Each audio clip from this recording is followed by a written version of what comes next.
Dia. Faire ses courses, ça coûte cher. Faux! Dans les magasins Dia, retrouvez le meilleur des produits du quotidien et des produits frais à prix discount, tous les jours, toute l'année. Chez Dia, la qualité et les prix bas, c'est notre métier. Dia. Les prix bas, c'est chez Dia. Retrouvez toutes nos promotions et nos 900 magasins sur dia.fr. Vous écoutez RTL.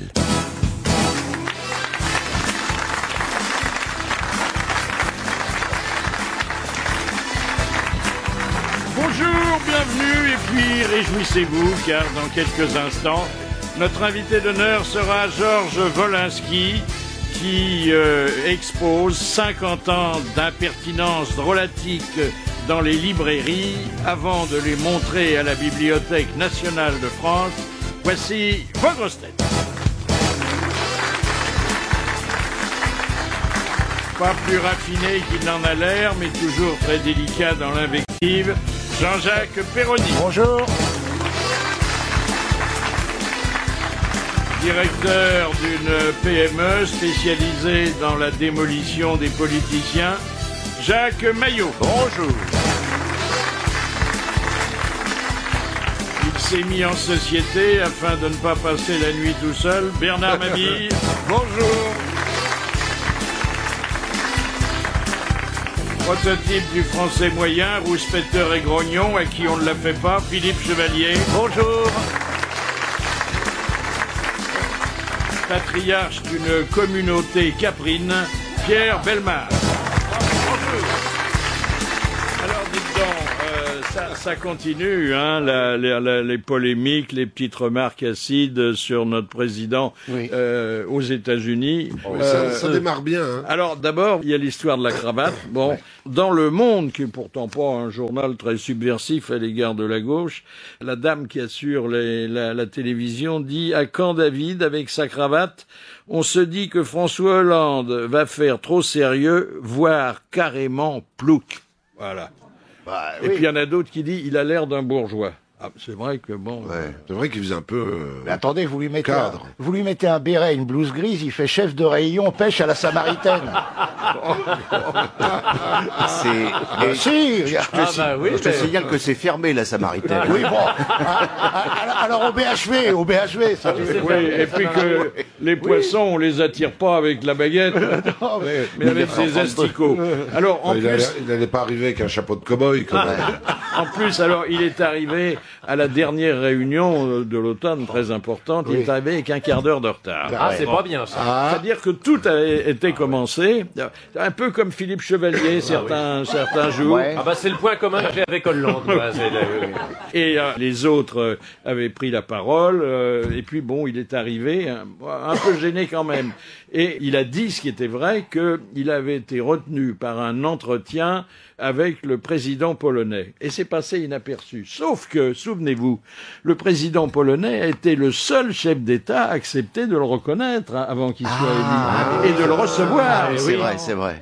C'est normal qu'ils lui disent merci. Hein. bah oui, qu'il le remercie pendant un bon moment. C'était assez logique. Oui, il parle très bien polonais, il paraît. Ah oui. Ils ont une belle table à l'OTAN. On a l'impression Non, mais ils ont qu'au milieu, été il y a une surpris parce qu'ils ont eu un mec piscine. cultivé. Vous alors avez vu qu'avant, la taille c'était pas le cas. de la table à l'OTAN, c'est incroyable.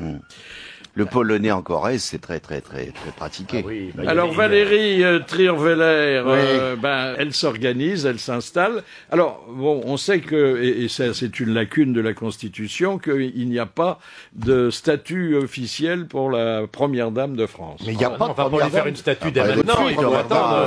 Il n'y a pas de première dame. statue, on la lui fera après. Moyennant, mais mariée ou pas, hein. Alors, Non. Moyennant quoi, elle a ça, quand même pas mariée. un cabinet de, des non, particuliers. Des cabinets. Elle va au avec cabinet. 4 collaborateurs. Ah bah oui, bah dites donc. Ça en fait des papiers. Deux officiers de sécurité. Ça rappelle les cabinets d'autoroute, un peu. Hein. Non, attendez, c'est sérieux. 4 collaborateurs. Ah oui, c'est sérieux, c'est avec nos sous, et je te raconte pas. deux officiers de sécurité et deux chauffeurs. Deux chauffeurs. Deux chauffeurs. Ah ouais. Il y en Dans a quel- un à droite, un à gauche. Il y en a un qui n'a pas le volant, mais c'est... Les chauffeurs dans les cabinets, c'est rare. Ah ouais. Alors, il y en a une autre à qui on a fait fait un grief vestimentaire, je sais pas si vous l'avez vu, c'est Cécile Duflot. Alors, elle est arrivée en jean à son premier conseil des ministres. Bon, le jean, aujourd'hui, c'est le vêtement de tout le monde. Et elle l'a donné d'ailleurs, sinon une excuse, au moins une explication. Elle a dit qu'elle était venue par l'autobus et qu'elle repartait par le métro. Elle a même donné la ligne et les changements de... Ils nous font tous ça la première fois. Oui, c'est ça. Souvenez-vous des écolos qui étaient venus à la mairie en vélo. En vélo, oui. Ça a duré une semaine. Moi, j'aimerais bien que vous veniez, mon cher ami, en jean, puisque vous dites que c'est très banal. Parce que je crois que vous avoir jamais vu en jean de ma vie. Si, Où ça à la campagne? Non, une fois au carnaval.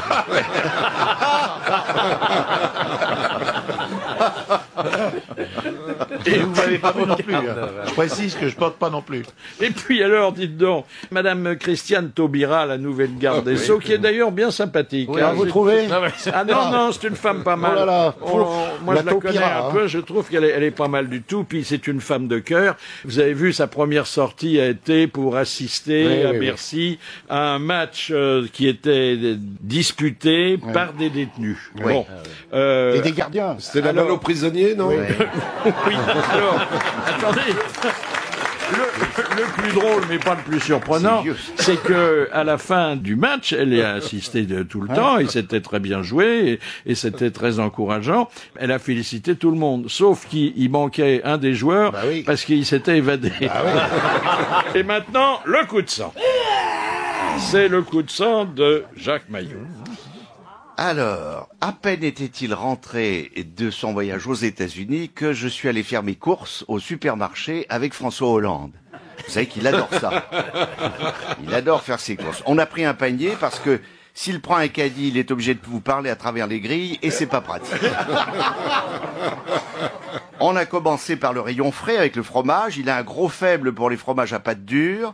Moi, je voulais goûter au brie. Il n'a pas voulu. Lui, il est plutôt gouda ou mi-bolette.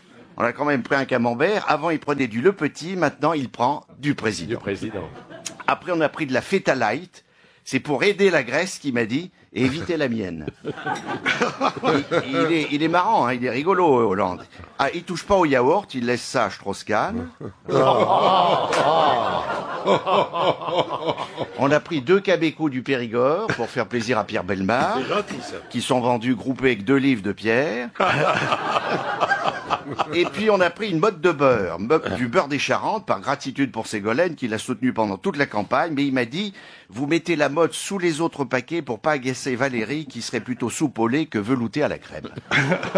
Après nous sommes allés au rayon boucherie, on a pris des côtes de porc de Corrèze, entièrement nourries au gland, dans un pôle emploi biologique subventionné par le Conseil général. Et nous avons filé au poisson, là il a pris 2 carlets. Après Carla, un carlet, ça changera, qui m'a dit. Il est très marrant, François Hollande, très marrant. Et surtout, on a acheté un gros merlan. J'adore le merlan, qui m'a dit, c'est lui qui me refait ma couleur tous les lundis matins avant de partir au bureau. Au rayon fruits, on a trouvé des queues de cerises qu'on a envoyées aussitôt à Bercy.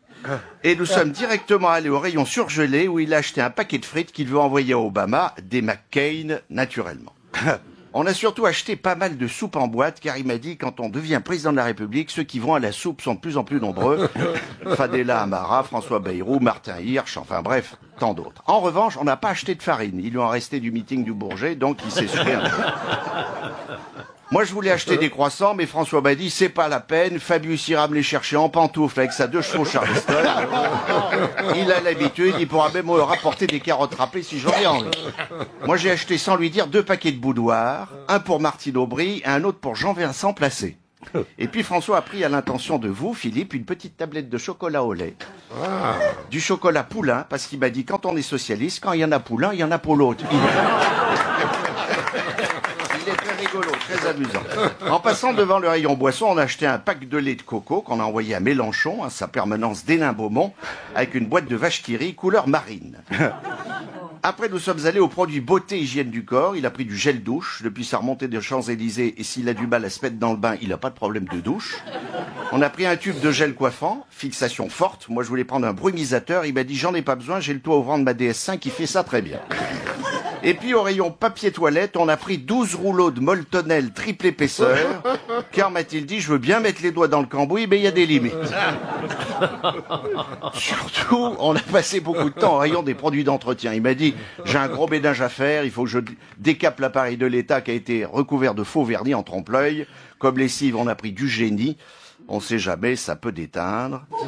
Il s'est pris 2 bidons de soupline pour quand il retournera voir Angela Merkel. Moi, j'avais pris aussi 2 serpillières et François m'a dit, c'est pas la peine, il y en a plein les ministères des serpillières. On peut même s'en servir comme tapis-brosse. Juste avant de partir, en passant à la caisse, j'ai pris 2 paquets de pastilles de Vichy qu'on a envoyés à Gilbert Collard, avec l'aval du nouveau président.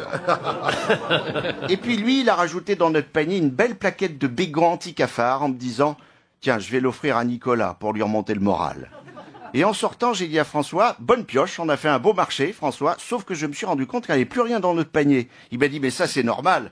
Nous, les socialistes, on est toujours un peu panier percé. » La prochaine fois, rassurez-vous, on ira faire nos courses au G20. Je vous dis, il est vraiment très drôle, le Woody Allen de Corrèze. Merci, monsieur Maillot. Bon, c'est pas très différent envers le premier magistrat de la République, mais enfin bon, il faut que tous on s'habitue un petit peu. Mais bon, c'est sympathique de faire ses courses comme tout le monde. Hein. Ah bah oui. Puis là, c'est la grande distribution, mais la grande distribution de colibets, de plaisanteries, est pas méchante dans le fond. La cerise sur le gâteau de l'actualité, ce sont ces nouvelles stations de lavage qui viennent de s'ouvrir en Chine et qui bientôt émigreront en Europe. On donne sa voiture à laver, bon, c'est pas nouveau, sauf que ce sont des jeunes femmes en tenue extrêmement sexy qui lavent le véhicule en prenant des pauses lascives. C'est-à-dire lessive et lascive. Oui, c'est bien. Il y avait ça avec la poitrine aux États-Unis. La poitrine, ça s'appelait Car Wash, il y avait un film là-dessus. Ils n'ont rien inventé. Ils n'ont rien inventé. Si, est-ce que vous en connaissez, vous, en France, des stations comme ça? Bah non. Mais moi, je peux laver votre truc avec la poitrine, hein, si vous voulez. Ça va aplatir la voiture. Moi, c'est Strauss-Kahn qui me lave la mienne avec sa lance. Mais non, mais en France, on est en retard. Surtout, on a même dans les bars, il y a même pas de gonzesses qui dansent autour d'une barre fixe. Ça existe dans des établissements spécialisés. Ah bah oui, mais aux États-Unis, c'est dans n'importe quel bistrot. Il n'y a pas de défilé sur le zinc. Non. Pas ça en Bretagne. Non. Mais viens à Pigalle. Ce serait bien de mettre Il y en a plein à Pigalle. Une bigoudaine qui danse autour d'une barre. Ah oui, une petite majorette habillée en bigoudaine. Ah oui. En mini-jupe avec la coiffe. Oui, ça ferait bien, ça. Ça m'en toucherait le plafond si elle est sur le bar. Bien sûr. Alors, le sexe. C'est la réapparition de DSK dans l'actualité. Ça faisait quelques jours qu'il nous avait quittés, on s'ennuyait un peu. Alors là, il y a une nouvelle enquête pour viol qui menace DSK. Sauf que c'est une nouvelle enquête, mais c'est pas une nouvelle affaire, parce que c'est la jeune femme qui vivait de ses charmes et qui avait facturé une prestation, mais qui voulait pas aller plus loin. Et donc, elle a porté plainte pour viol en réunion. Non, elle a même pas porté plainte. Elle a dit simplement ce qui s'était passé. Et c'est le parquet qui, lui, a décidé de donner une suite à l'affaire. Faut dire que le parquet, il avait déjà été très touché dans la suite de l'hôtel. Il y avait la moquette, maintenant Mais il y avait la le parquet. moquette. La moquette, oui. C'est-à-dire qu'ils ont enlevé la moquette, donc c'est le parquet là-bas. C'est le parquet, oui. Alors, ils ont demandé, les magistrats, une enquête approfondie. Ah bah oui. Ils vont passer un bon moment. Ouais. Et ça doit aller chercher loin, ça. Hein, ça Ouais. Ah ben oui, c'est parce que c'est là on passe de la correctionnelle aux assises. Hein. Là, ils mettent le doigt dans un rouage.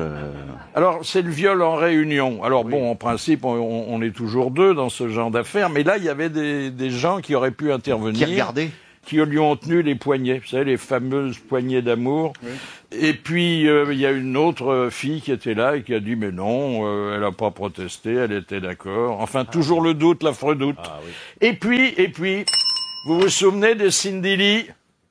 Ça vous dit rien? Elle s'était pas présentée aux élections? Oui, c'est la fondatrice du Parti du Plaisir. Ah oui, c'est ça, oui. Elle est jolie, celle-là. Ouais, j'ai vu sa photo, on adhérerait volontiers. Hein. On a envie de voter au centre. Hein. Ouais. Elle fait des happenings de campagne, c'est-à-dire qu'elle va dans différents endroits de l'arrondissement, le 13e. Ah, Berthe, c'est chez moi. C'est près de chez toi. Où elle se présente, et au lieu de faire un discours, elle ouvre sa robe et elle montre sa poitrine. Dites donc. Eh ben, elle peut peut-être laver votre voiture, justement.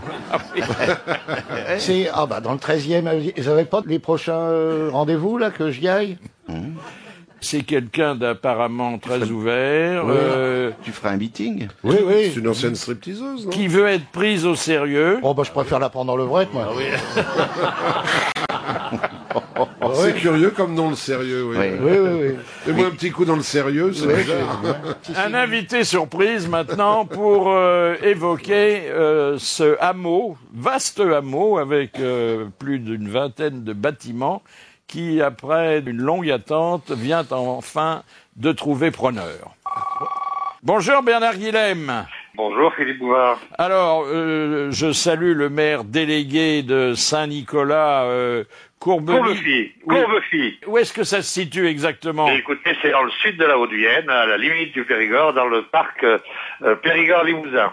Alors, ce hameau se situe sur le territoire municipal. Tout à fait. Bon, il y a combien de temps qu'il était en vente? Écoutez, il y a près de 4 ans que les derniers propriétaires ont laissé tomber. Alors, vous voyez, c'est un très il a mauvais fait état. faillite, le dernier propriétaire. Tout à fait. Ah oui. ouais, dites donc. Ah oui, c'est en très mauvais état. Oui.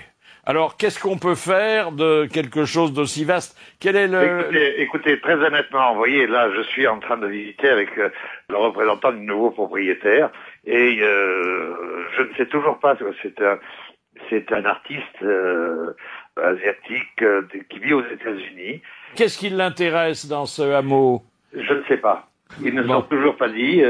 Bon, est-ce que... Vous voyez, il m'a promis que, bon... Est-ce qu'il a versé l'argent? Ah oui, c'est fait, oui. Depuis hier soir, c'est passé au tribunal. C'est le principal. Il faut simplement ça. leur construire. Il faut demander à Madame Brick, qui est au gouvernement. Elle va pouvoir, Mais les enchères ont beaucoup monté ou on est resté au prix bas? Non, elles ont monté. Hein. Elles ont monté, oui, on est monté à près de 600 000 euros. Ah bon, c'est bien. Alors, pour ce prix-là, il aura combien de bâtisses? Ben écoutez, il y a près de 21 maisons, donc 45 chambres. Et quelle superficie de terrain? Il y a, je crois, 12 hectares. Ah oui, c'est grand quand même. Ah, dis donc. On peut faire là un village d'artistes. À mon avis, c'est ce qui va se passer, parce que bon, c'est une personne très connue dans le monde qui vient d'exposer à Venise et qui expose au Louvre le mois prochain. Oh là là, oui, c'est un Chinois. C'est un Coréen. Voilà, tout à fait. C'est un Coréen qui vit aux États-Unis. Vous voyez, vous savez tout à Paris. Ah, bah alors, moi, je vois qui c'est. Si vous faites des chambres, on a une femme de ménage disponible, Nafissatou Diallo. On va la faire venir. Hein. Non, il faut pas. On invitera un ami. Hein. Il faut pas décourager ce repreneur courageux, car bon, les travaux vont coûter plus cher que l'achat du hameau. Beaucoup plus cher. Oui. Et un complexe hôtelier, c'est concevable? Non, je pense pas. Je les vois pas. Bon, il m'a promis qu'il y aurait des emplois à la sortie et j'attends beaucoup de ses promesses. Bon, bah écoutez, ça vous tire une rude épine du pied et puis la commune va être plus prospère, hein? Tout à fait, on l'espère beaucoup. Et on vous remercie. Merci, monsieur le maire, et bravo. Merci. Il y a déjà plusieurs villages qui existent comme ça en France. Hein. Oui, il y en a sur la Drôme. Mais deux nouveaux emplois, c'est Montebourg qui va être content. Qui fonctionne en plus de ça.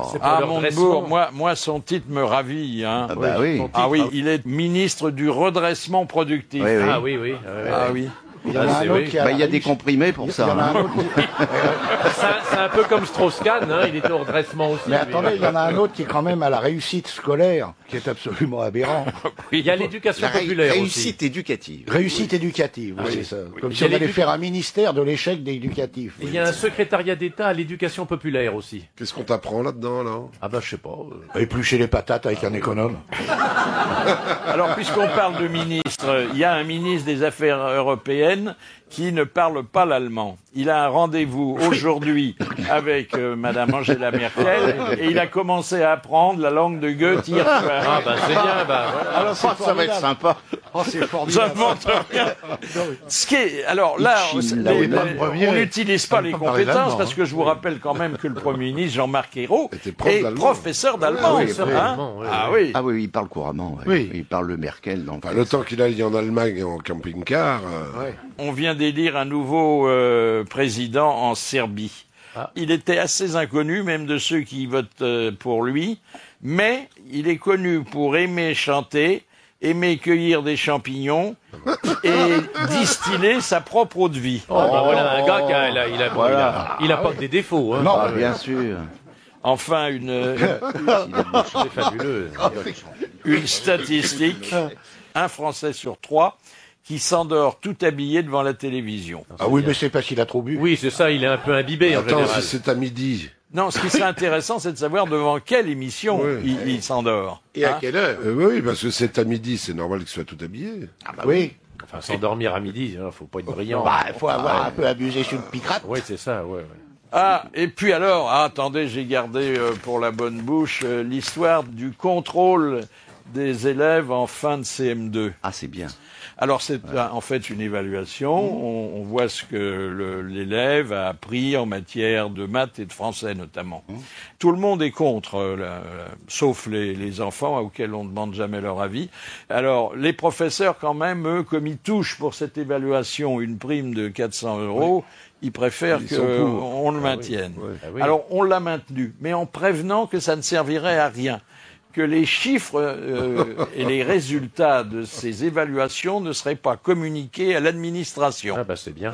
C'est-à-dire qu'après le secret défense, c'est le secret des cancres. Oh, bravo. Bravo.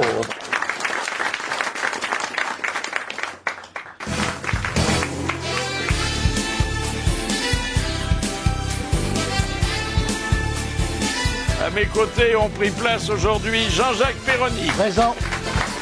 Bernard Mabille, Présent. Jacques Maillot, Présent. Philippe Chevalier Présent. et Pierre Bellemare. Présent. Et puis, un grand humoriste. Il s'exprime aussi bien avec des phrases qu'à l'aide des dessins. C'est Wolinski.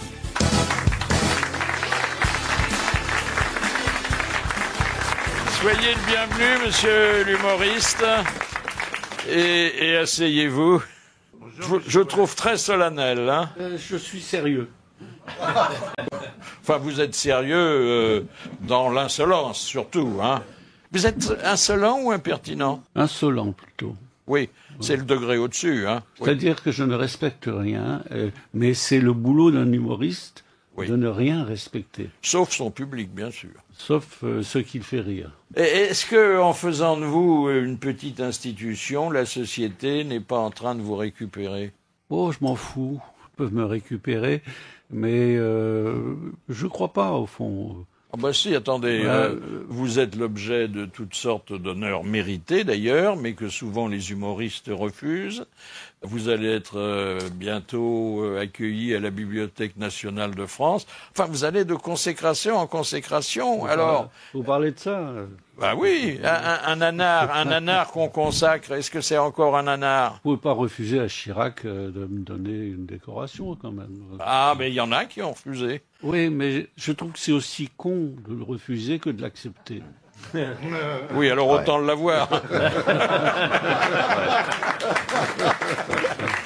Moi, j'ai refusé une Ça décoration, arrange mais tout le monde. elle venait de Valérie Damido, alors j'ai... Ah oui, elle était de plusieurs couleurs. Alors je vous propose, cher Georges Wolinski, un premier interrogatoire à l'enseigne de 30 secondes chrono. Est-ce que vous auriez accepté la Légion d'honneur si, au lieu d'œuvrer à Charlie Hebdo, vous aviez travaillé au Canard enchaîné? Ou c'est, paraît-il, une cause d'exclusion? À Charlie Hebdo, ils ont été très sympas. Ils ont fait aucune réflexion, aucune ironie. Un petit vin d'honneur? Même pas, non, pas du tout. On n'a pas célébré ça.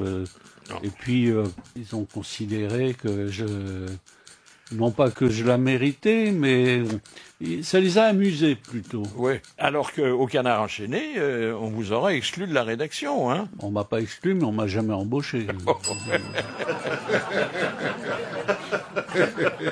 Êtes-vous un véritable humoriste, c'est-à-dire complètement désespéré? Oui, de plus en plus. Et pour quelle raison considérez-vous Dubout comme le plus grand dessinateur français du siècle? J'ai acheté mon premier livre de Dubout lorsque j'avais 11 ans. Je vivais à Tunis à ce moment-là, et les livres commençaient à arriver. J'ai acheté le Villon, illustré par Dubout. Dubout a illustré toute la littérature française, parce que tous les vrais humoristes aiment Dubout. C'est formidable. Mais alors, les dessins étaient si minutieusement conçus que sur une grande page, il lui fallait travailler une journée entière, hein. Oh, peut-être même plus. Ouais. Jour et nuit. Il s'enfermait dans son bureau ou dans sa maison à la campagne où il y avait que des caisses parce qu'il aimait pas les meubles. Alors il mettait tout dans des caisses. Et il n'y avait pas d'eau chaude parce qu'il trouvait que c'était de la faiblesse. Moi, je l'ai connu parce qu'il m'a fait l'honneur d'illustrer mon premier livre. Ah oui. Et donc, j'ai été le voir et je sais pourquoi il s'enfermait dans son bureau ou dans son atelier. C'était pour peindre des tableaux que personne n'a jamais vus. Ouais, sauf moi. Alors, qu'est-ce que ça représentait? Des hommes qui s'enculaient. Mais Dubout, il a illustré les bouquins cartonnés de San Antonio, l'histoire de France de San Antonio. Oui, bien sûr, et Frédéric Dard a fait la préface de son livre porno que j'ai acheté d'ailleurs. J'ai eu une réduction. Quelle serait la fonction d'un humoriste dans une société où tout le monde aurait de l'humour? J'ai écrit ça une fois. Il en faut qu'un. C'est pas la peine qu'il y ait plusieurs humoristes. Il en faut un par pays parce qu'ils disent tous la même chose. Alors c'est pas la peine d'en avoir plusieurs. Entre combien de dessins vous a-t-il fallu choisir pour l'exposition de la Bibliothèque nationale? Environ 15 000. En quoi le dessin humoristique a-t-il évolué alors depuis le demi-siècle que vous le pratiquez? Ce ne sont pas les mêmes têtes. Non, il y a une façon de dessiner, par exemple, il y a un style français du dessin humoristique. Alors je dirais André François, Jean Eiffel. Faisan. C'est-à-dire Faisan, un style très clair avec des dessins faciles à regarder. Puis il y a un style américain comme Steinberg qui est très abstrait, ou même il y a aussi des Allemands et des Hollandais qui dessinent pas comme les Français. Tommy Ungerer, par exemple, qui est un grand dessinateur, qui a un musée à Strasbourg et qui est un franco-allemand, et il a un dessin très brutal. Hein. Est-ce que vous savez dessiner une femme habillée? On en doute quand on regarde vos dessins. Je préfère les déshabillés, ou alors j'ai très bien appris, il m'a fallu 50 ans, à faire des transparences. Et actuellement, les femmes sont très belles. C'est pas qu'elles sont plus belles qu'avant, c'est qu'elles se mettent mieux en valeur grâce aux transparences. Regardez les jeunes filles dans la rue, par exemple. C'est ce que je fais. Je me retourne. C'est une belle occupation. Hein. Oui. Alors, dans vos dessins, il y a toujours une dame qui, généralement, est court vêtue, qui a les jambes écartées, mais sans doute pour s'aérer l'esprit, et un monsieur qui est en face et qui lui tient toutes sortes de propos en pensant à autre chose. Hein. Ça, c'est la situation de base. Hein. Ouais, c'est un dessin que j'ai fait, ça. Une femme, les jambes écartées, on voit pas très bien ce qu'on voit, et c'est le percepteur. Et il lui dit, il y a quand même dans votre dossier un trou.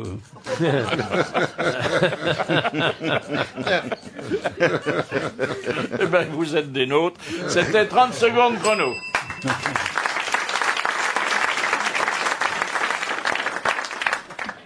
À force de trouver des intitulés nouveaux pour les ministères, la catastrophe s'est produite au journal officiel. Ils n'ont pas compris que Montebourg était le ministre du redressement productif et ils ont mis que c'était le redressement progressif. Alors le redressement progressif, je vous dis pas à quoi ça fait penser. Bien évidemment.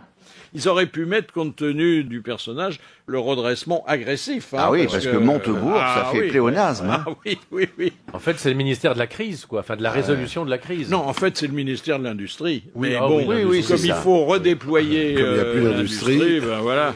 Oh, dites donc, ça commence mal les Jeux Olympiques de Londres. Hein. La flamme olympique s'est éteinte. Et ça n'est jamais arrivé? Si, de temps en temps. Par temps de pluie, quand il pleut trop.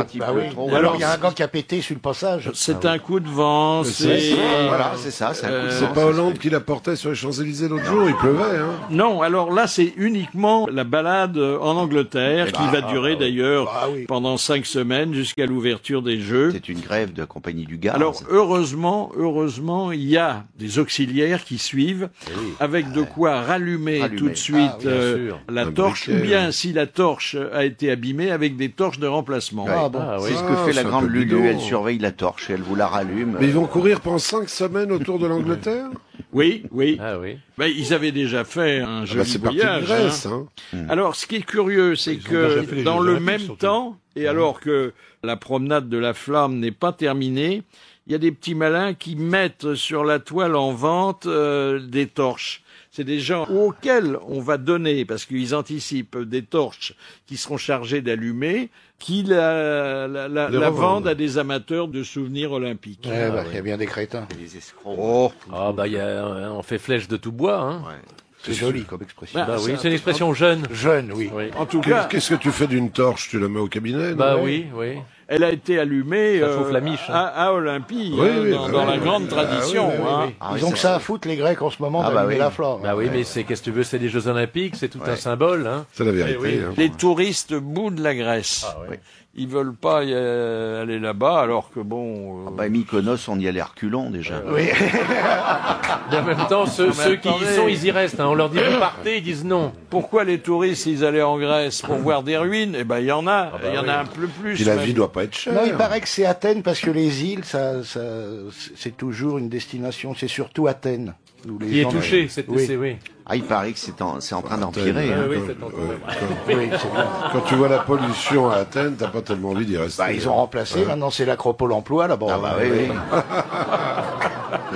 Ça n'a jamais été un lieu, à part l'Acropole, Athènes, ça n'a pas d'intérêt. Athènes, c'est pas une belle ville. Non. C'est très pollué. Il y avait des embouteillages, maintenant ils ont peut-être plus de voitures, mais il y avait des embouteillages. Le port du Pirée, c'est dégueulasse. C'est sale. C'est épouvantable. Mais lui, il est déjà vendu. C'est les Chinois, ça. Les Chinois qui ont acheté. Mais là où il y a les colonnes, là, c'est l'Acropole. L'Acropole. Mais c'est pas fini. Tu sais Ils ont pourquoi pas fini les travaux. Moi, tu sais j'y suis pourquoi allé. c'est une ruine? Non. Ah non. Puis ils finiront pas maintenant. Ah non. C'est comme le Colisée. Sous Napoléon? Non, c'est le bailli de Suffren qui a démoli le Parthénon. Parce que avec ses canons de ses bateaux, absolument. C'est fou que vous disiez ça, parce que je m'apprêtais à vous demander qui l'avait détruit. Oui, donc en fait, c'est le bailli de Suffren. c'est pas l'usure du temps. Non, Ça a été démoli par Suffren. Un Tropézien. C'est Suffren. Tu dis pas Suffren, toi tu dis Suffren. Moi je dis Suffren, mais c'est pour faire... Plaisir à Pierre, oui, c'est ça. Il y en a qui disent Suffren, à disque d'ailleurs. Oui. Au moment de son arrivée... Ou Hama. À Discobol, en Grèce. Au moment de l'arrivée, et d'ailleurs qui est perpétué à Paris sous le nom d'avenue de Suffren. L'avenue de Suffren. Il y a Suffren, il y a Duquesne. Et alors, il faut dire que les Grecs avaient mis quand même une réserve de poudre à l'intérieur du Parthénon. Donc ils se droguaient déjà. Les canons français ont tiré dans le tas. Ça a fait exploser le Parthénon. Oh là là. C'est grotesque tout ça. Des trucs qu'on savait pas. Mais c'est pas vieux, donc finalement, c'est une ruine récente. Ah oui, donc on va visiter une ruine récente. Voilà. Oui, c'est ça, c'est pas l'usure du temps. Je connais des ruines plus récentes. Ah oui, moi par exemple. Nous, nous deux. D'accord. Je suis d'accord. Mais vous n'avez pas encore été canonisé. Ah non, personne nous a pas tiré dessus, c'est déjà quelque chose. Alors vous lisez tous les dessins. Je dis lire parce qu'il y a toujours pas mal de textes.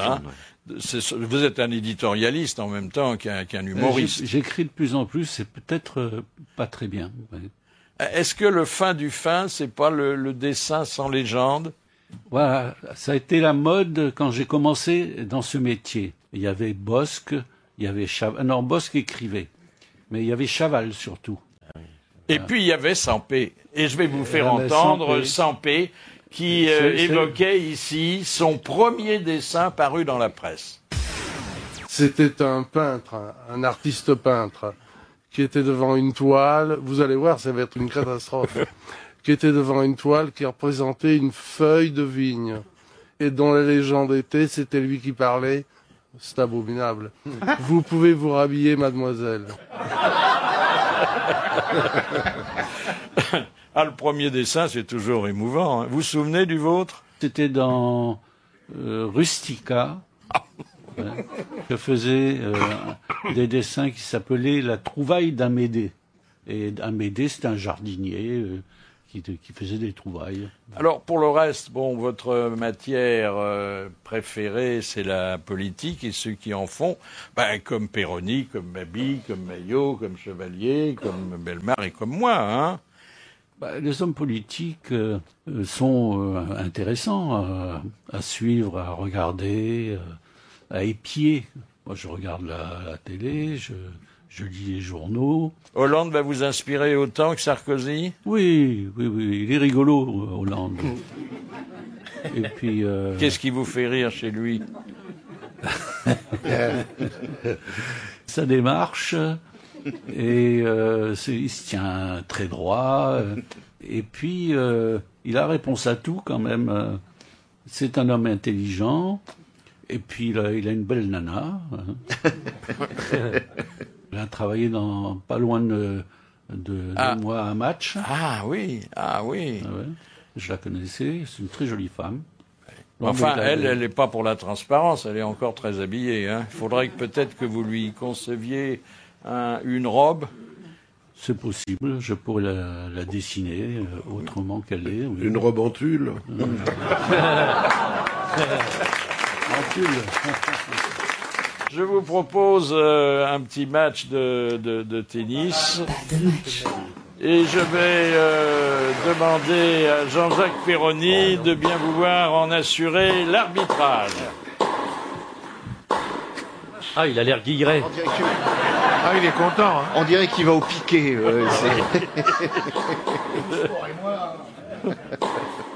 Ah, il a du mal, hein, là, à se hisser. Voilà. Vous êtes prêts, monsieur l'arbitre? On y va. Georges Wolinski, y a-t-il autant de façons de faire de l'humour que de faire l'amour? Plus de façons de faire de l'humour, parce que l'amour, on en a vite fait le tour, quand même. Oui, enfin, il y a quand même 32 positions répertoriées.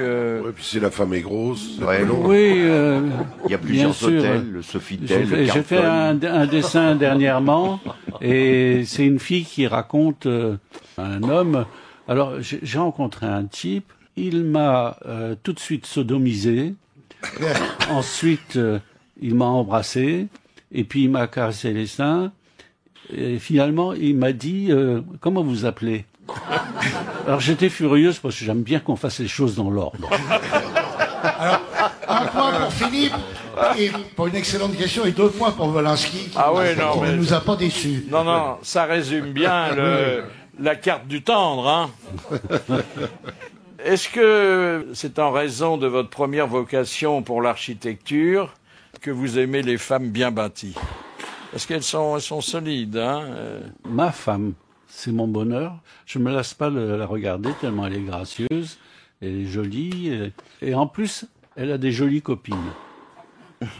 Alors, parfois, je suis le seul homme dans les dîners où il y a 7-8 femmes. Voilà. Ah, ça j'ai une très belle vie. Alors, nous l'avons reçue, votre épouse, Maryse, qui a fait un joli livre, d'ailleurs, où elle parlait de vous, hein. Mais bon, elle disait pas mal de choses, mais pas de façon méchante. On en a gardé un bon souvenir et un petit enregistrement au fil duquel elle vous rendait hommage. Un matin, je suis très pressée, j'enfile une robe, une fermeture éclair très longue, je ne parviens pas à l'ouvrir. Je la monte un petit peu, et puis comme je ne parviens pas à la fermer, je vais trouver mon mari dans son bureau, et je lui présente mon dos. Et là, il ne se passe rien du tout. Et je lui dis, mais écoute, je suis pressée, dépêche-toi. Et il me dit, mais j'ai pas du tout envie de monter cette fermeture éclair, je préférais la descendre. Ben, j'espère. Et voilà la journée qui commence. Ah, ben, c'est bien. Je souhaite à beaucoup de femmes. Ah oui. Elle est mignonne. Joli coup de crayon, hein. Pensez-vous que s'il y avait vraiment une justice, tous les hommes auraient un pénis de la même longueur? Ah, un point pour cette question. Ah oui. Déjà. C'est une question que je me suis posée. Il n'y a pas de justice parce que les hommes n'ont pas un pénis de la même longueur. Oh, c'est la longueur importe peu. Quand oui, même. C'est le goût qui compte. Monsieur Lambert. Alors, la longueur importe. Vous savez, oui, bien sûr. Moi, une fois, une serveuse qui m'a porté un vin de 14 degrés, je lui ai dit, mais je vous ai dit un vin léger. Je veux un vin qui fasse 12,5 comme ma bite.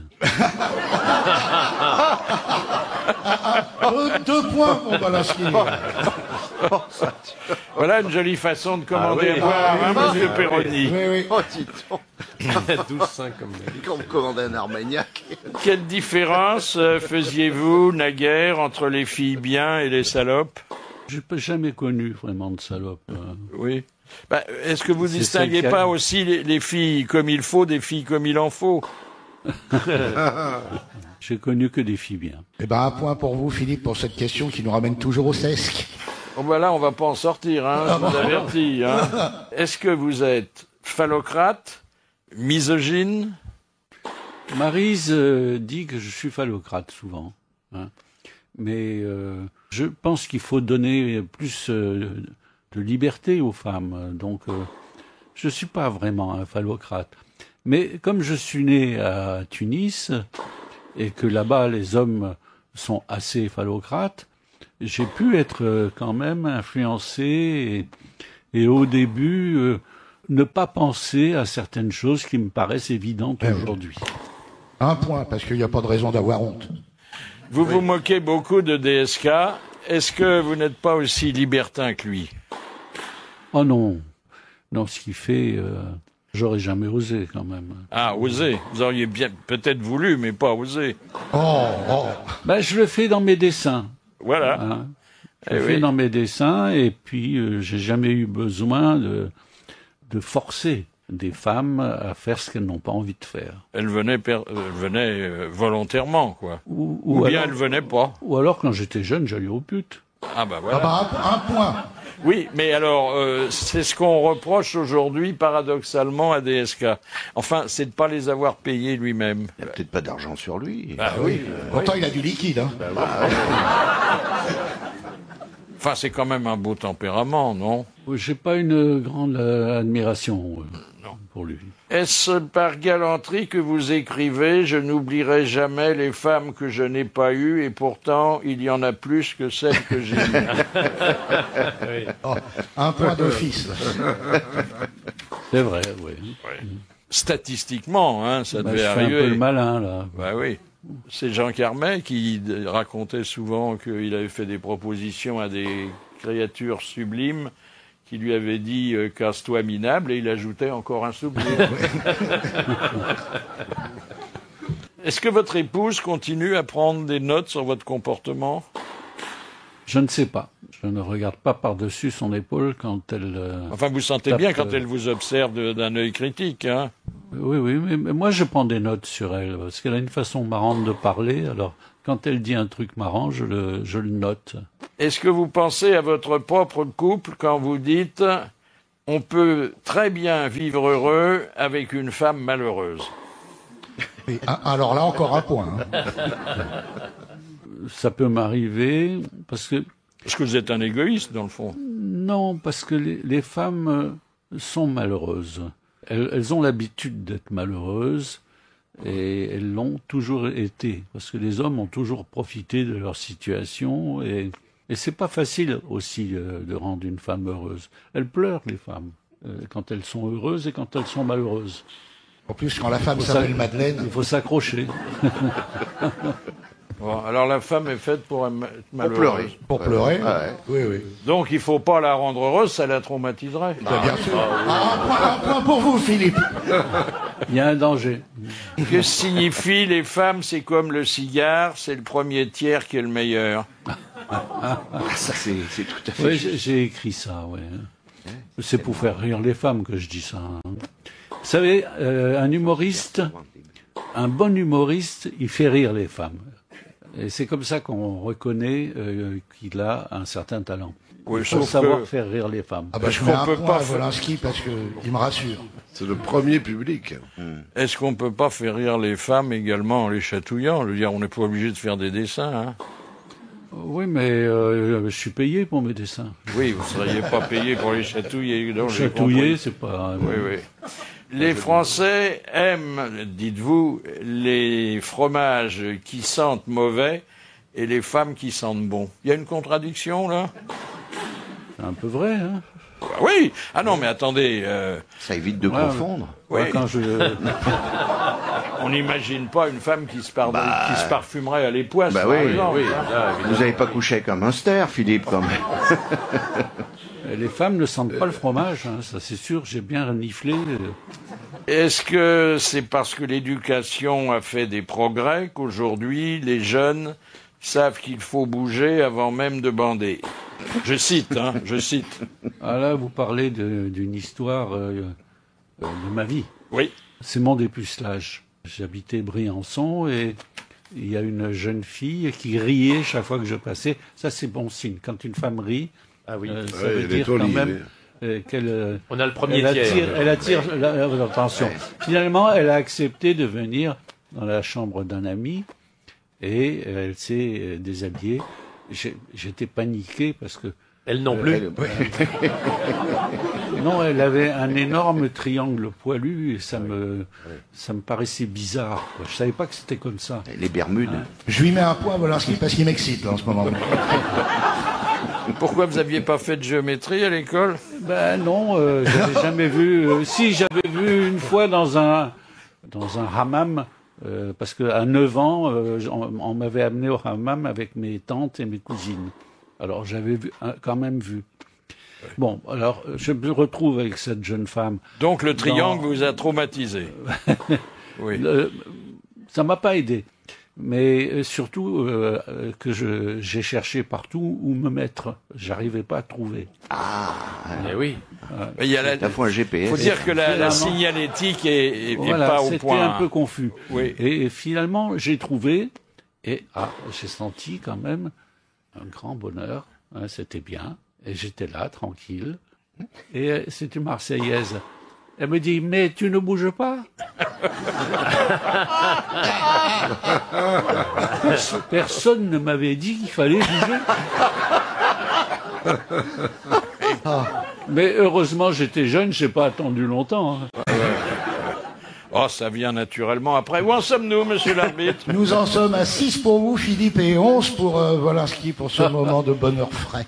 Alors, quand vous évoquez Harakiri, qui est avant Charlie Hebdo, le périodique sarcastique qui vous a accueilli, vous citez le fameux titre après la mort de De Gaulle. Et vous dites balle tragique à l'Élysée. Un mort. Est-ce que c'était pas balle tragique à Colombey? Colombey, oui. Oui, c'était à Colombey. J'ai dit Élysée, moi. Oui, vous avez mis Élysée. Ça m'a choqué parce que bon... je me suis trompé. Un point pour Philippe Bouvard pour cette chose. Oui. Je me suis trompé, c'est Colombey. Et finalement, ça nous a rendu service, ça fait grimper les ventes d'être interdit. Oui, aujourd'hui d'ailleurs, on n'interdirait plus. Hein. Oh non. Non. Non. C'était suite à l'incendie. Oui, à un incendie. Du 5 à sec. Oui, qui avait fait alors beaucoup plus de morts. Un pressing. Et là, on avait l'air de dire que finalement les dégâts étaient limités. Non, ça allait assez loin quand même. Oui. Il y avait Bison Bourret également. Bison Bourret, une première page d'Harakiri avec Bison Bourret qui disait « Foncez !» Oui, au moment des grandes vacances. Oui.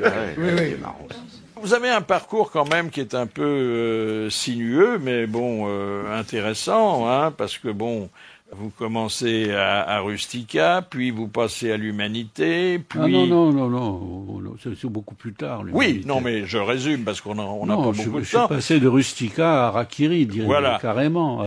Et puis de l'Humanité, aujourd'hui... au Journal du Dimanche et à Paris Match, qui sont quand même des journaux plus bourgeois. Je suis toujours à Charlie Hebdo. Hein. Oui. Non, mais c'est pour dire que, bon, la palette est très ouverte. Hein. Il faut rester soi-même, quel que soit le journal dans lequel on travaille. D'ailleurs, une fois, le rédacteur en chef de l'Humanité m'a fait un grand compliment. Je travaillais déjà à un match. Il m'a dit, il n'y a pas un dessin de match qu'on n'aurait pas pu passer dans l'UMA. Voilà. Il faudrait que ça se manie un peu, je commence à avoir mal au cul, moi, là-haut. Ah oui. C'est vrai que le siège est dur. Oui. Et puis il y a une vis qui dépasse, on ne peut pas dire. Alors une dernière question, monsieur l'arbitre. Ah, oui. L'arbitre qui se plaint. Est-ce que vous réclamez encore le droit de ne pas changer de slip tous les jours? C'était une de vos revendications. Non. Maintenant, ça c'était quand j'étais jeune. Alors, est-ce qu'il faut changer de couche tous les jours? J'étais jeune et je me torchais mal. D'abord, il n'y avait pas de papier hygiénique, c'était pendant la guerre. Et donc, on s'essuyait avec des journaux, et c'est pas pratique. Ça laissait de l'encre. Il n'y avait pas de salle de bain chez mes grands-parents, j'habitais chez mes grands-parents. Donc, on se lavait dans une cuvette une fois par semaine. Donc, voilà. C'était la vie il y a plus de 50 ans, et beaucoup de gens dans cette pièce doivent se souvenir que de Paris, à l'époque où il y avait les toilettes sur le palier. Hein.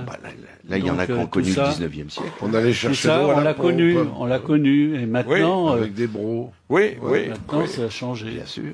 On vit mieux. On allait au puits. On allait au puits. On avait des pots de bêtes. Des pots de bêtes. On est allé à la pompe. On dépeçait le sanglier des le lieux de matin. rencontre, de discussion. Bon, je mets un point à Wolinski qui a permis à mes camarades de faire des plaisanteries totalement lamentables. Alors vous faites... Je suis content. Alors 8 pour vous, Philippe, et 12 pour Wolinski. Merci, Jean-Jacques Perroni. Merci. Voilà. Il préfère la descente. Qu'est-ce qu'il est bon, là. Question de monsieur Fournier qui a dit, si on veut connaître le baromètre de la liberté d'expression d'un pays, il ne faut pas aller voir le Premier ministre, mais un dessinateur de presse. Qui a pu dire ça? Quelqu'un de mort aujourd'hui? Alors, de très vivant, nous nous en sommes assurés récemment. Plantu? Plantu. Oui. Bonne réponse de Chevalier. C'est Plantu. Il est bon, Chevalier. Oui. Et la deuxième citation que nous devons à Madame Léger de Reims qui a dit « La soif du cœur ne s'apaise pas avec une seule bière ». Ça c'est Jean-Jacques. C'est Jean-Jacques, oui, c'est Perroni, c'est Jean-Jacques. Jean-Jacques connaît la réponse. Le professeur Choron. Le professeur Choron. Bonne réponse de Perroni. Je m'en souvenais pas de ça. Ah oui. On a dit des choses. Toutes ces grandes figures. Hein. Question de monsieur Borel. Qui fut condamné en URSS sous Staline, en Espagne sous Franco et en Yougoslavie sous Tito?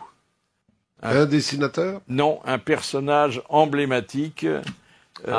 Mickey. Non. Tintin? Superman. Non. C'est un personnage de BD. Bécassine? Non, il existait depuis beaucoup plus longtemps. Et pour ne vous rien cacher, il a une petite connotation religieuse. Moïse? Le Christ? Jésus? Non. Ça crée beaucoup de déception et de chagrin, cette condamnation. Le Père Noël. Le Père Noël. Bonne réponse de Perroni. Alors, justement, un témoignage de Plantu qui occupait votre place voilà quelques jours avec Cabu. J'avais réussi à les... Ah bon, ils sont venus avec Cabu? Oui, j'avais réussi à les réunir. Non, mais ils vivent pas ensemble parce que ils avaient Je les aime bien tous les deux. Ah, ils sont formidables. Hein. Et alors là, je dois dire que sur le plan de la ressemblance, Cabu est imbattable. Hein. Ah oui, imbattable. C'est de la photographie. Non, mais d'ailleurs, quand je veux faire un homme politique et que j'y arrive pas, je lui dis dessine-le-moi. Et puis dernièrement, j'ai fait un dessin sur le livre de Philippe Aki et j'ai demandé à Cabu de me faire dessiner Philippe Aki. J'étais incapable de le dessiner. Et il nous a expliqué qu'il dessinait en regardant les gens avec la main dans la poche qui prenait des traits qui traçaient sur le papier. incroyable. Oui. Alors, là, Plantu nous avait évoqué une caricature de Fidel Castro. C'était à l'époque où on pensait que la maladie allait l'emporter. Alors j'avais envie de dire le pauvre, mais parce que on peut pas dire j'ai fait beaucoup de dessins très gentils sur lui, parce que franchement c'est quand même la mort d'un dictateur annoncé, et donc il est en train de donner des conseils à son frère Raoul. Alors il remet le pouvoir à son frère Raoul Castro, et puis il est sur sa chaise roulante, Fidel, et il est en train de fumer son cigare, il a la barbe, une grosse barbe. Tu vas voir, le plus dur ce sera de te taper encore la langouste avec la mère Mitterrand. Parce que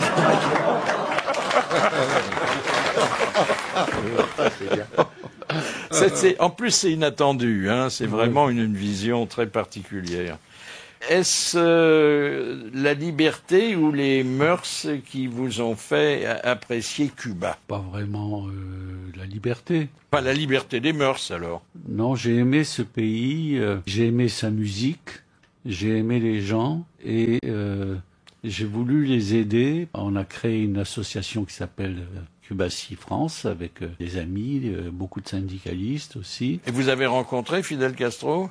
À Paris. J'ai serré la main à Paris, parce que la fois où j'y suis allé avec une délégation, j'étais obligé de revenir en Italie où je tournais un film. Et ce jour-là, Fidel Castro est arrivé et il attendait la délégation assis dans sa voiture. Alors à Cuba, il y a de très jolies filles aussi. Hein.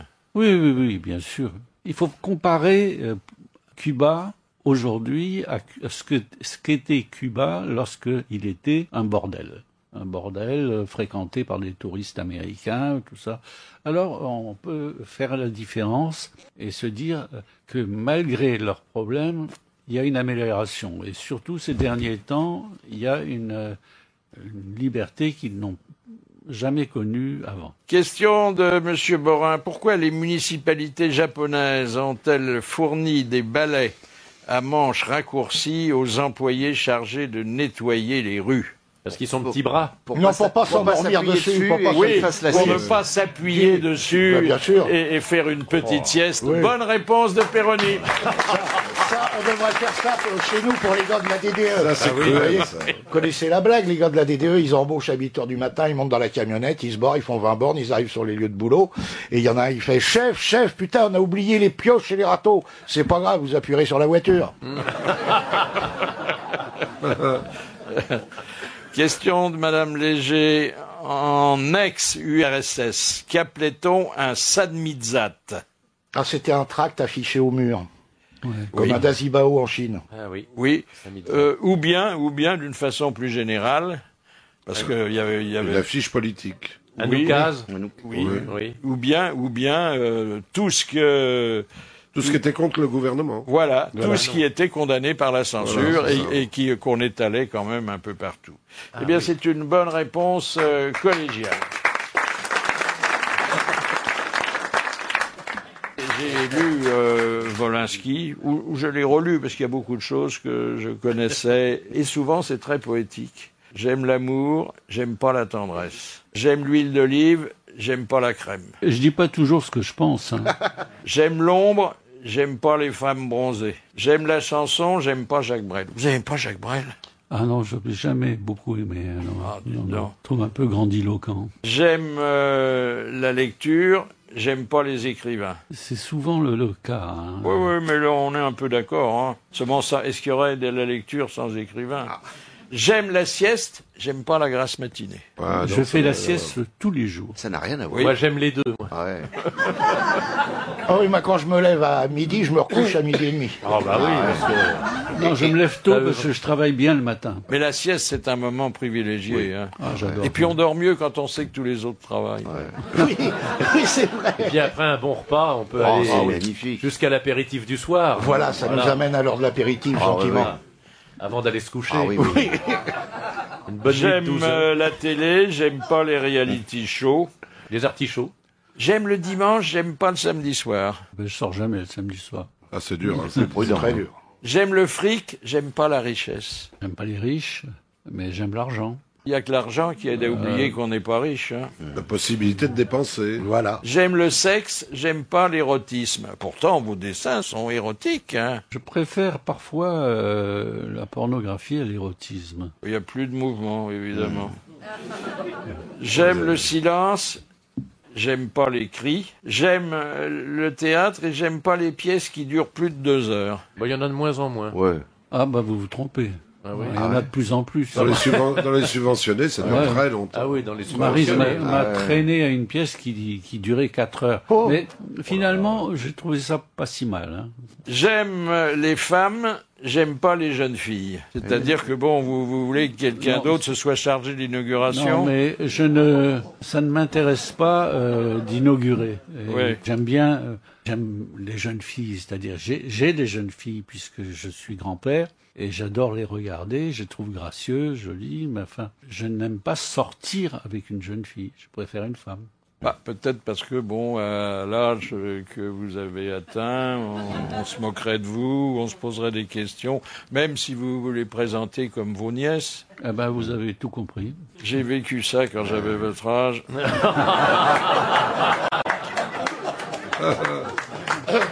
J'aime les fumeurs. J'aime pas les non-fumeurs. Les non-fumeurs nous emmerdent. Voilà. Ils sont intolérants. Avant, c'était normal de fumer. Il y avait un dîner. Bon, après, tout le monde fumait. Oui, maintenant, c'est terminé, ça. Ouais. Maintenant, c'est fini. Ou alors, est-ce que ça vous dérange si je fume? Non, ça me dérange pas. Ah bon, ils sont surpris. Moi, ça me dérange pas qu'on fume. Ils veulent pas qu'on fume, mais eux, ça les empêche pas de péter à table. J'ai appris à Cuba à fumer le cigare en grande partie, et j'en ramenais toujours, et j'en fume encore, mais je sais pas où. C'est rare. Plus où, oui. Tiens. J'ai fumé un cigare, j'avais dit à ma femme, si Hollande est élu, je fume un cigare. Ben, je l'ai fait. Ah, non. C'est fou, ça a dû changer votre vie, ça. J'aime les maris, j'aime pas les amants. Je trouve que les maris sont toujours plus sympas que les amants. Quand une femme, une copine à Maryse, vient avec son amant, il m'énerve. Tandis que les maris, je suis copain tout de suite avec eux. Il est plus facile de faire cocu un mari qu'un amant. J'aime ma femme, j'aime pas les épouses. C'est vrai, oui. Et puis alors une qui m'a donné mauvaise conscience, j'aime rire, j'aime pas la rigolade. Ah, vous êtes peut-être mal tombé ici. Hein. Je suis bien obligé de vendre mon livre.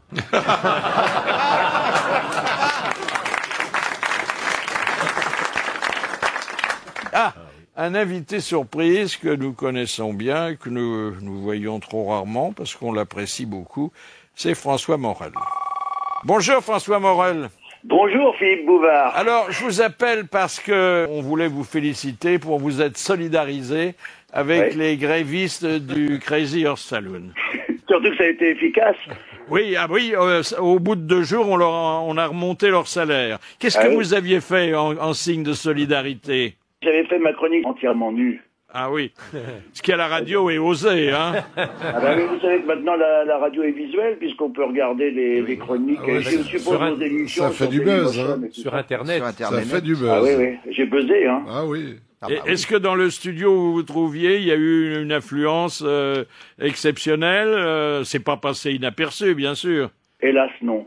Mais vous imaginez, par exemple, si les grosses têtes faisaient une émission entièrement nue, il n'y aurait personne dans la salle. Ah oui. Ah bah oui, mais je pense qu'on doublerait le salaire des filles du crédit. Pensez-y quand même, pensez-y. Mais vous n'étiez pas gêné parce que bon, vous êtes plutôt un garçon pudique. Oui, c'est vrai. Et je suis assez peu exhibitionniste. J'ai décidé de faire ma prochaine chronique habillée, par exemple. Oui. Ah, ça serait aller loin, ça. Hein. Ah oui. Non, mais enfin, si vous n'aviez pas grand-chose à montrer... Je vous en prie. Enfin, c'est pas ce que dit votre chat, hein. Comment il va, votre chat? Il vous embrasse et il trouve que vous le caressez pas suffisamment. Passez à la maison, caresser un jour. Comment ça a marché, le bourgeois gentilhomme? Bah, dites donc, ça a été un triomphe. Ah oui. On vient de finir là, il y a dimanche en 8, ça a très bien marché. Et on va partir sur les routes à partir de fin septembre. On a 6 mois de tournée, enfin jusqu'à fin janvier, quoi. Et ça y est, vous avez votre brevet de comédien classique maintenant. Ah bah ouais, je le cherchais pas vraiment, mais je pense qu'après je vais refaire des bêtises tout seul. Mais c'était bien de participer à une entreprise comme ça, puis de jouer avec Alain Pralon de la Comédie Française, qui est un acteur magnifique et avec une belle troupe. Exceptionnel. Est-ce que vous êtes maintenant rassuré sur notre nouveau président? Rassuré parce que j'étais inquiet. Bah oui, vous aviez peur qu'il soit pas drôle, que... C'est-à-dire le précédent nous donnait beaucoup de travail, donc j'espère que le prochain mandat nous permettra aussi d'être imaginatif. Il a commencé en fanfare, quand même. Oui. Vous trouvez? Ah oui. Le sketch sur les Champs-Élysées avec la voiture dont le toit pouvait pas se refermer, c'était très réussi quand même, non? Ah ouais. Bah, j'ai pas traité ce sujet, mais enfin ouais, je vais m'y intéresser de près. Et l'autre jour à Camp David, avec le tas de bois, il faisait Monsieur Ingalls dans la petite maison dans la prairie. Oui. J'ai coupé du bois encore. Il ressemblait à Jean-Pierre Chabrol qui racontait ses histoires au coin du feu. Oui. Bon ben merci et puis comme dirait Perroni, joyeuse tournée François Morel. Merci beaucoup. Il y a 2 dessins dans le gros livre de Wolinski, 2 dessins qui sont très très méchants finalement, cruels quoi. Alors il y a un petit vieux apparemment bien propre qui est dans un lit et il y a une superbe jeune créature qui est à côté de lui, vous vous souvenez là? Et alors le vieux demande à la jeune femme, c'est la première fois que tu fais l'amour avec un homme de mon âge? Elle dit oui, et c'est la dernière.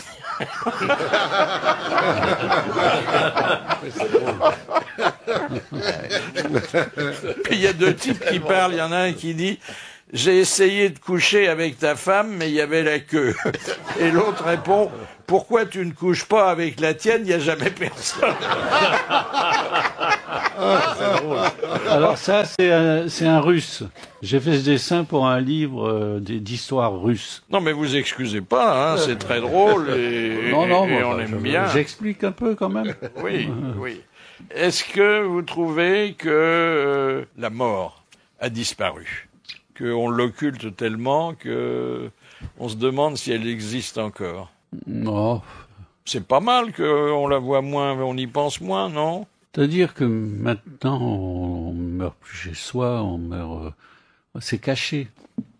Les gens ont dit, tiens, il est mort, mais tout a été fait discrètement. Hein. Mais bon, il m'est arrivé, il y a encore quelques semaines... On met plus des grandes tentures noires sur les immeubles. C'est dommage. Ça permettait de bâtir tout le quartier. Ah oui, c'était gai, c'était chic. C'est très discret. Moi, j'aimais bien ça. On meurt comme ça, moi je sais comment je vais mourir. On meurt comme on est venu. Et oui, puis ça faisait une adresse, ça faisait une veuve. On fait pas...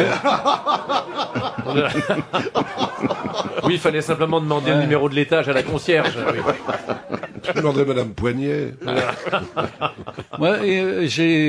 Maryse m'a dit comment tu veux que je t'enterre si tu meurs? Ah, j'ai dit je veux pas qu'on m'enterre moi, je veux être incinéré. Ah, elle m'a dit non. Incinéré, mais où est-ce que je vais mettre tes cendres? J'ai dit écoute chérie, c'est simple, tu vas aux chiottes, tu jettes les cendres dedans, tu tires la chasse, comme ça. Chaque fois que tu t'assieras sur ma tombe, je verrai ton cul.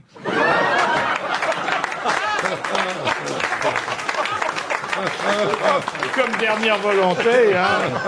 C'est bien. Elle a rigolé. Très romantique, elle a rigolé. Ah bah oui, il y a de quoi, hein. Alors essayons d'en savoir davantage sur votre premier baiser.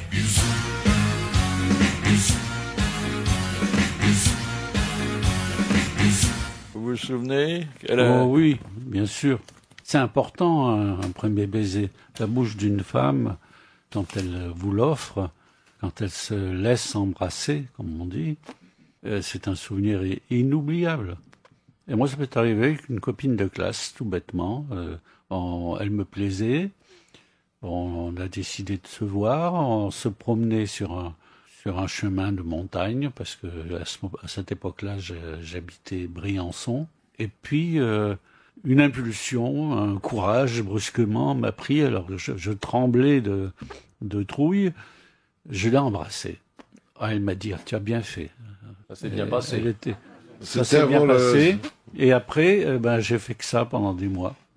Avec la même? Avec la même. Ah ouais. Je l'ai embrassé. S'habitue. Hein. C'était avant le triangle noir. Et puis Ah oui.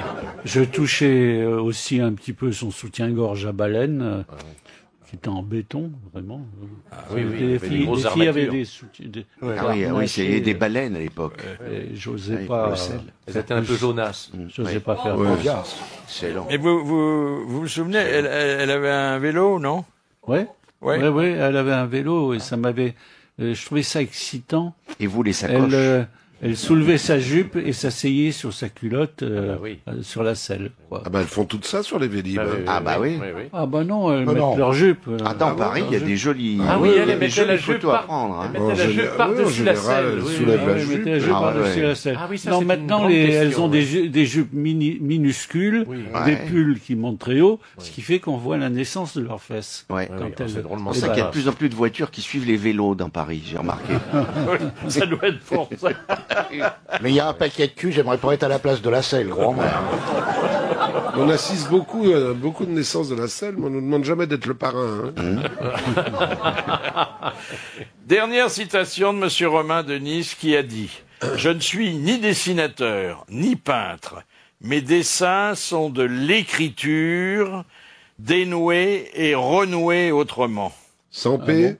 Alors, c'est quelqu'un qui avait un peu d'humour, mais dont c'était pas le métier, qui savait tout faire, et pour qui la peinture était une espèce de violon dingue. Cocteau, non? Oui, c'était Jean Cocteau. Bonne réponse de Jacques Maillet.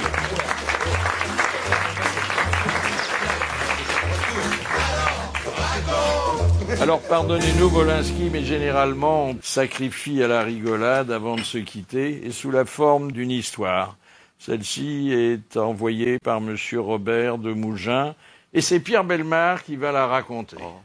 Une femme se rend chez son gynécologue pour un examen de routine. Là, ça va bien. Il l'examine, et là, surprise, elle a 2 tatouages à l'intérieur des cuisses. Pardon, mais qu'est-ce que c'est, lui demande son toubib. Ce sont les photos de 2 ailiers de l'équipe de France de rugby. Je suis une grande fan du 15 de France. Effectivement, je les reconnais.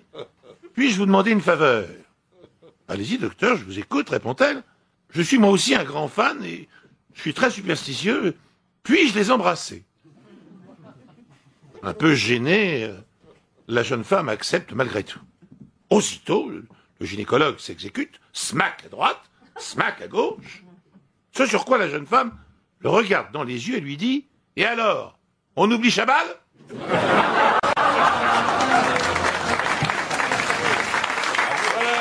Merci à Wolinski d'être venu parler de ce livre intitulé « Le pire a de l'avenir ». En fait, c'est le meilleur qu'il vous propose. Merci, bravo, à demain.